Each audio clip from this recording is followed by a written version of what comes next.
Urwandiko rwa kabiri rwanditswe na Petero. Igice cya mbere. Simoni Petero, imbata ya Yesu Kristo n'intumwa ye, ndabandikiye mwebwe abagabanye kwizera kw'igiciro cyinshi guhwanye n'ukwacu, muguheshejwe no gukiranuka kwa Yesu Kristo, ari we Imana yacu n'Umukiza. Ubuntu n'amahoro bigwire muri mwe, mubeshwa no kumenya Imana na Yesu Umwami wacu. Kuko imbaraga z'ubumana bwayo zatugaba ibintu byose bizana ubugingo no kubaha Imana. Tubuheshejwe no kumenya neza uwaduhamagarishije ubwiza bwe n'ingeso ze nziza. Ibyo nibyo byatumye aduha ibyo yasezeranije by'igiciro cyinshi, bikomeye cyane kugira ngo bibatere gufatanya na kamere y'Imana, mumaze guhunga no gukira kononekara kwazanywe mu isi no kwifuza. Ibyerekeye ingeso za Gikristo, ibyo aba ari byo bituma mugira umwete wose.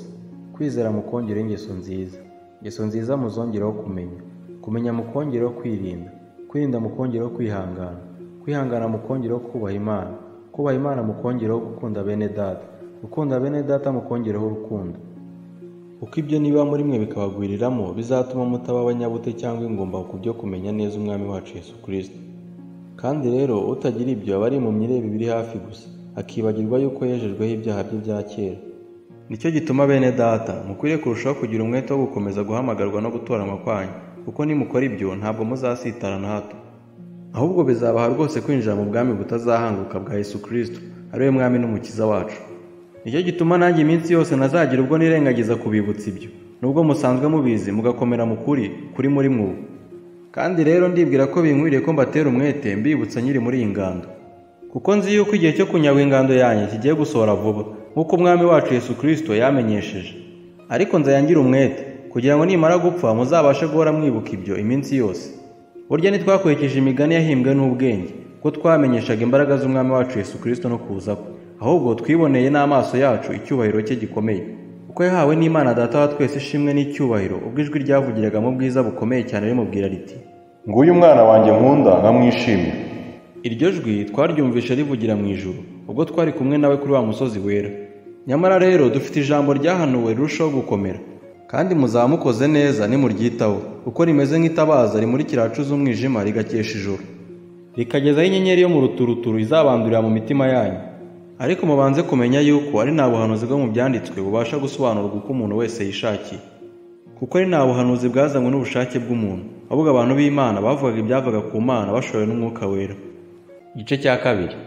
Ibyerekeye abigisha b'ibinyoma. Ariko nk'uko hariho abahanuzi b'ibinyoma badutse mu bwoko bw'Abisiraheli, niko no muri mwe hazabaho abigisha b'ibinyoma. Bazazana rwihereranwa inyigisho zirema ibice zitera kurimbuka, ndetse bazihakana na shebuja wabacunguye bizanire kurimbuka gutebutse. Ingeso zabo z'isoni nke benshi bazazikurikiza, batukisha inzira y'ukuri, kandi irari ryabo rizabatera gushaka indamu kuri mwe bababwiye amagambo y'amahimbano. Ariko iteka baciriweho uhereye kera ntirizatinda, no kurimbuka kwabo ntiguhunikira. Kuko ubwo Imana itababariye abamarayika bakoze icyaha, ahubwo ikabajugunya mu mworera, ikababohesha iminyururu y'umwijima ngo barindirwe gucirwaho iteka. Kandi ubwo itababariye isi ya kera, ahubwo ikarokorana n'uwo mubwiriza wo gukiranuka n'abandi barindwi gusa, ubwo yatezaga isi y'abatubaha Imana umwuzure. Kandi ubwo yaciriyeho iteka imidugudu y'i Sodomu n'i Gomora, yitwitse ikayigira ivu, ikayishyiraho kuba akabarore k'abazagenda batubaha Imana. Ikarokora Loti umukiranutsi wagiraga agahinda kenshi ingeso z'isoni nke z'abanyabyaha. Kuko uwo mukiranutsi ubwo yabaga muri bo yibabarizaga umutima w'ukiranuka iminsi yose, imirimo yabo y'ubugome yarebaga kumva. Umwami Imana izi gukiza abayubaha ibibagerageza, no kurindira abakiranirwa kugeza ku munsi w'amateka ngo bahanwe. Ariko cyane cyane abagenda bakurikiza kamere, bamazwe no kurarikira ibyonona bagasuzugura gutegeko. Ni abantu bahangara ntacyo batinya, ni ibyigenge ntibatinya no gutuka abanyacyubahiro. Nyamara abamarayika nubwo barushaho abantu imbaraga n'ubushobozi, ntibahangara kurega abo banyacyubahiro ku Mwami Imana babatuka. Ariko izo nyamaswa abantu zimeze nk'inyamaswa zitagira ubwenge koko, zaremewe gutegwa no kwicwa, batuka ibyo batazi, amaherezo bazarimbukira boherere mu byonona byabo. Bahabwa ingaruka yo gukiranirwa kwabo, bakunda kwidamarira ku manywa, abo ni ibizinga n'inenge, bishimira ibihendo byabo bagisangira namwe ibyiza. Amaso yabo yuzuye ubusambanyi nahaga ibyaha, bashukashukaho imitima idakomeye, bafite imitima yamenyerejwe kurarikira ibibi, nabo kuvumwa. Baretse inzira igororotse barayoba, bakurikiza inzira ya Balamu mwene Bewori wakunze ibiguzi byo gukiranirwa.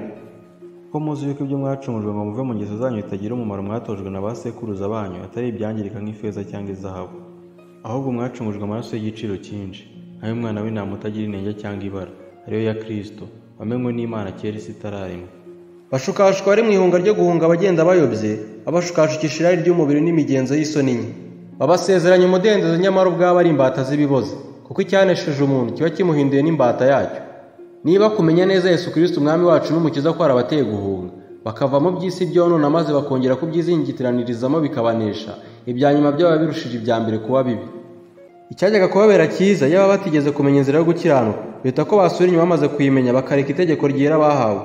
Ibyabasohoyeho ni iby'uyu mugani w'ukuri ngo imbwa isubiye ku birutsi byayo, kandi ngo ingurube yuhagiwe isubiye kwigaragura mu byondo. Igice cya gatatu, ibyo kugaruka k'umwami Yesu. Bakundwa, uru ni rwo rwandiko rwa kabiri mbandikiye. Muri izo zombi imigambi yanjye yari yo gukangura imitima yanyu itarimo uburiganya, mbibutsa kugira ngo mwibuke amagambo yavuzwe kera n'abahanuzi bera. Mwibuke n'itegeko ry'umwami ari we mukiza mwabwiwe n'intumwa zabatumweho. Mubanze kumenya iki, yuko mu minsi y'imperuka hazaza abakobanyi bakobana, bakurikiza irari ryabo, babaza bati: isezerano ryo kuza kwe ririhe? Kubera abo basogokuruza basinziririye, byose bari uko byahoze uhereye ku kuremwa kw'isi. Nuko biyibagiza nkana yuko ijuru ryahoze uhereye kera kose, n'isi yakuwe mu mazi ikazengurukwa nayo kubw'ijambo ry'Imana. Ari byo byatumye isi ya kera irengwaho n'amazi ikarimbuka. Ariko ijuru n'isi bya none, iryo jambo niryo nanone ryabibikiye umuriro uzatera ku munsi w'amateka urimbura abatubaha Imana. Ariko bakundwa, iri jambo rimwe ntirikabasobe, yuko ku mwami Imana umunsi umwe ari nk'imyaka 1000, n'imyaka 1000 ari nk'umunsi umwe. Umwami Imana ntitinze isezerano rye nk'uko nkayatekereza yo kwitinza, ahubwo twihangana idashaka ko hagira n'umurimbuka, ahubwo ishaka ko bose bihana. Ariko umunsi w'umwami wacu uzaza nk'umujura, ubwo ijuru rizava hakaba n'umuriro ukomeye, maze ibyishingiro ibyo byose biremeshwa bikayengeshwa no gushya cyane, isi n'imirimo irimo bigashirira. Nuko ubwo ibyo byose bizayenga bityo, yemwe uko dukwiriye kuba abantu bera kandi twubaha Imana mu ngeso zacu. Twebwe abategereza tugatebutsa umunsi w'Imana uzatuma ijuru rigurumana rikayenga, kandi ibyishingiro ibyo byose biremeshwa bigashongeshwa no gushya cyane. Kandi nk'uko yasezeranije dutegereje ijuru rishya n'isi nshya, ibyo gukiranuka kuzabamo. Nicyo gituma bakundwa, ubwo mutegereje ibyo mukwiriye kugira umwete wo kuzasangwa mu mahoro, mutagira ikizinga, mutariho umugayo mu maso ye. Umenye ko kwihangana k'umwami wacu ari agakiza, nk'uko mwene data ukundwa Pawulo yabandikiye abwirijwe n'ubwenge yahawe, ndetse no mu nzandiko ze zose yavuze ibyerekeye ibyo. Cyakora zirimo bimwe biruhije gusobanukirwa, iby'abaswa bahindagurika bagoreka, nk'uko bagira ibyanditswe bindi bakizanira kurimbuka. Nuko rero bakundwa, ubwo muburi hakiri kare mwirinde mutayobywa n'uburiganya bw'abanyabyaha mukareka gushikama kwanyu, ahubwo mukurire mu buntu bw'Imana no kumenya Yesu Kristo umwami wacu n'umukiza. Icyubahiro kibi cye none n'iteka ryose. Amen.